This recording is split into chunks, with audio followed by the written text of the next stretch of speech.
मंडळी, आज महाराष्ट्राच्या राजकारणात एक महत्त्वाचा आणि चर्चेचा विषय समोर आला आहे.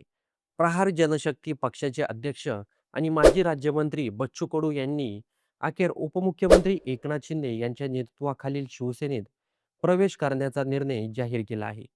स्वतः बच्चू कडू यांनी माध्यमांसमोर येत ही अधिकृत घोषणा केली आहे आणि त्यामागची भूमिका स्पष्ट केली आहे.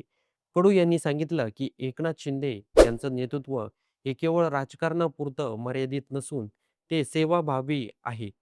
सामान्य माणसांसाठी रात्री 2 वाजताही दार उघडं ठेवणारे नेतृत्व असं त्यांनी शिंदे यांचं वर्णन केलं. त्यामुळेच आपण शिवसेनेत जाण्याचा निर्णय घेतला असं ते म्हणाले. हा निर्णय केवळ राजकीय नाही तर सामाजिक बांधिलकीतून घेतलेला आहे, हे त्यांनी अधोरेखित केलं. या प्रवेशामागे काही ठोस मुद्देही आल्याचं बच्चू कडू यांनी स्पष्ट केलं. शेतकऱ्यांचा हमीभाव वाढवणे, लाडकी बहीण योजनेतून वंचित राहिलेल्या विधवा महिलांना न्याय मिळवून देणे, तसंच दिव्यांग मंत्रालयाचं बळकटीकरण करणे, हे सर्व मुद्दे शिवसेनेने मान्य केल्याचा दावा त्यांनी केला आहे. त्यामुळेच आता शिवसेनेचा धनुष्यबाण हातात घेऊन शेतकरी, मजूर आणि दिव्यांगांसाठी लढा सुरू ठेवणार असल्याचं त्यांनी ठामपणे सांगितलं. याचबरोबर त्यांनी एक महत्त्वाची गोष्ट स्पष्ट केली. प्रहार सामाजिक संघटना, प्रहार दिव्यांग संघटना या स्वतंत्रपणे कायम राहणार आहेत. म्हणजे शिवसेनेत प्रवेश झाला तरी त्यांची सामाजिक चळवळ थांबणार नाही. उलट ती अधिक प्रभावीपणे पुढे जाईल. कडू यांनी त्यांच्या जुन्या राजकीय प्रवासाचीही आठवण करून दिली. त्यांनी सांगितलं, की पूर्वी शेतकरी कर्जमाफी आणि कापसाच्या हमीभावाच्या मुद्द्यावरून त्यांनी शिवसेना सोडली होती. पण आज पुन्हा त्याच शेतकरी हिताच्या मुद्द्यावर शिवसेनेत परत येत असल्याचं त्यांनी नमूद केलं. यावरून त्यांच्या निर्णयामागची सातत्यपूर्ण भूमिका स्पष्ट होते.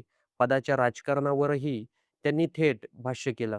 "मला कोणतंही पद मागायची सवय नाही," असं सांगत त्यांनी स्पष्ट केलं, की गुवाहाटीला गेले असताना देखील त्यांनी मंत्रिपदाची मागणी केली नव्हती. उलट दिव्यांग मंत्रालयासाठी ते लढत होते.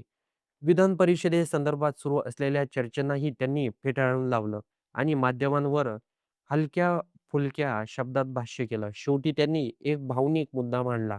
"माझ्या अंगातील प्रत्येक थेंब जसा शिवसेनेसाठी धावेल, तसंच तो शेतकरी, मजूर आणि दिव्यांगांसाठी धावेल." ही त्यांची बांधिलकीचा या निर्णयामागची खरी ताकद असल्याचं त्यांनी दिसून येतं.